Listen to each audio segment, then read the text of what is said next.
Okey, hari ni kita di Koto Sarang Semut. Ni panon bihun sup koto.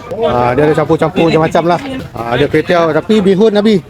Bihun dah habis. Lepas tu kita boleh tengok ikan-ikan lah. Apa yang menarik mungkin harga berbeza-beza lah kan.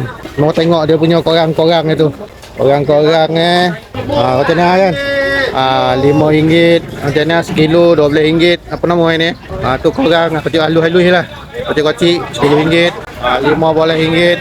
Ni yang kodang-kodang ni besar-besar ni. Dia besar tu bang. RM20. Apa dia? Oh, siput. Semua benda siput. RM8. RM6 bang. Ni RM10. RM10 RM6. RM6. Esok dekat mana pula bang? Esok dekat Sungai Tiang. Sungai Tiang Dengan Terengganu. Tadi dekat sini ni nama Koto Sarang Semut. Tapi acik datang dah tengah hari. Kawan acik lah, dia tak bongkar-bongkar lagi, lambek. Bihun sup pun habis. Acik konyang ni tak makan lah. Lama kita tengok. Apa yang dia makan tak, saya tak makan. Konyang lagi, okey. Cuba kau cedok sikit apa isi dalam tu. Ni apa benda, dicampur apa ni? Ni mi sos lah. Dia punya sos lah.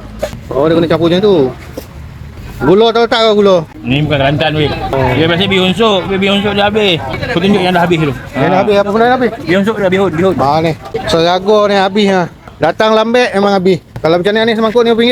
RM7. RM7. Kalau macam ni RM7 Penuh isi abang. lemak ni Esok kat mana bang esok? Esok ada.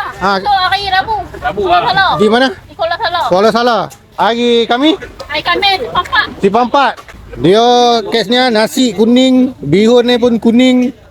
Dia hijau kuning punya negeri kan. Bila sebut bab kuning ni, kau balut kain kuning macam ni kan. Habis tanah kena bagi.